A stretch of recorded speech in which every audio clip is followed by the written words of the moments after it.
হরে কৃষ্ণ বন্ধুরা, আজকে আমি টমেটোর সস বানাইলাম। টমেটোগুলো লাল লাল দেখে পাকা পাকা বেছে নিয়েছি। টমেটোর বোটাগুলো ফেলে দিয়ে ভালো করে ধুয়ে নিলাম। ধুয়ে 4 ফাড়ি করে কেটে নিচ্ছি এবং মাঝখানের এই শিরাগুলো কেটে ফেলে দিচ্ছি। সাদা শিরাগুলো থাকলে টমেটোর সস বেশি দিন থাকে না, নষ্ট হয়ে যায়। এই কারণে এই মাঝখানের আমি দেখিয়ে দিচ্ছি, এই শিরাগুলো কেটে ফেলে দিতে হবে। আমি এক এক করে সব টমেটোগুলো কেটে নিলাম এবং কড়াইয়ে রেখে নিলাম। এতে 1 চামচ, বড় চামচে 1 চামচ লবণ আমি দিয়ে দিলাম। যেহেতু 1.5 কেজি টমেটো আছে, এই কারণে আমি চুলাতে কড়াইটি বসিয়ে দিলাম এবং এতে আদা দিয়েছিলাম না, কয়েক টুকরো আদা দিয়ে দিলাম। দিয়ে ভালো করে নেড়ে চেড়ে সঙ্গে 4টি শুকনো মরিচ দিয়ে দিব।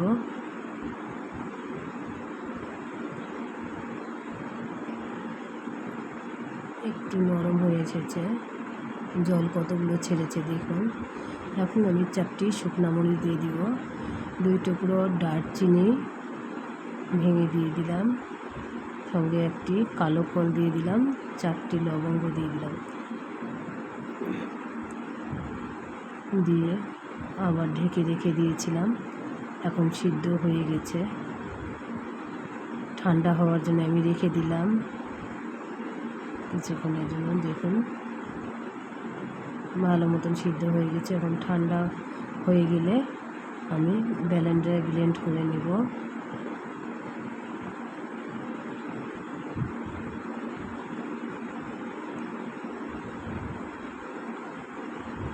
টমেটোটা কিন্তু ভালো করে সিদ্ধ করে নিতে হবে। আমি এতে কিন্তু বিন্দুমাত্র জল দিয়েছিলাম না, অনেক জল বের হয়েছে। এখন দেখুন আমি ব্লেন্ডারে নিয়ে এরকম স্মুথভাবে ঘুরিয়ে ঢেলে নিলাম।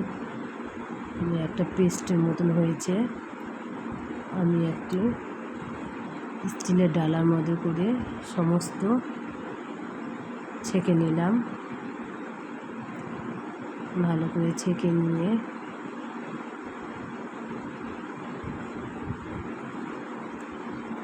বাকি টমেটোর পিউরিগুলো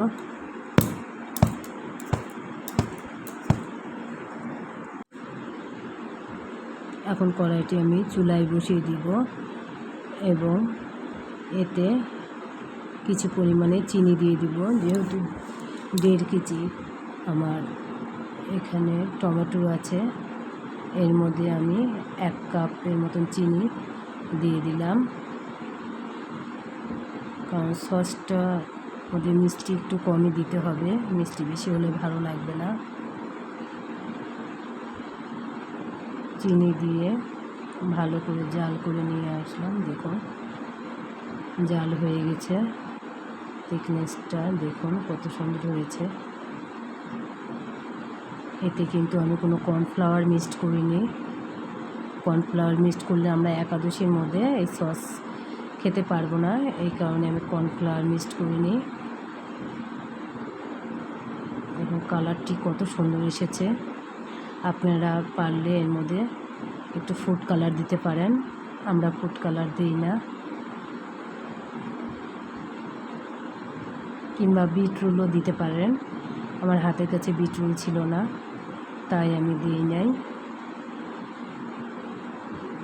আমি বলতে ভুলে গেছি, এখানে 2 চামচ আমি ভিনেগার দিয়ে দিয়েছি। দিয়ে এটা নামিয়ে ঠান্ডা করে নিয়ে আমি এই ভিনেগারের বোতল খালি ছিল, এটার মধ্যেই আমি ঢেলে নিচ্ছি। দেখুন কত সুন্দর লাগতেছে। আমার 1.5 কেজি টমেটোর সস 1 বোতল হয়ে কিছুটা বেঁচেছে। এটা আরেকটি বোতলে আমি ঢেলে নিচ্ছি।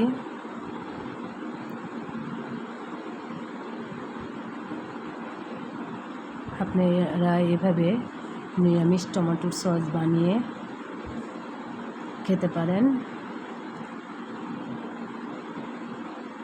আপনারা ফ্রিজেও রাখতে পারবেন এবং বাইরেও থাকবে, যেহেতু ভিনেগার দেওয়া আছে নষ্ট হবে না বাইরে থাকলেও।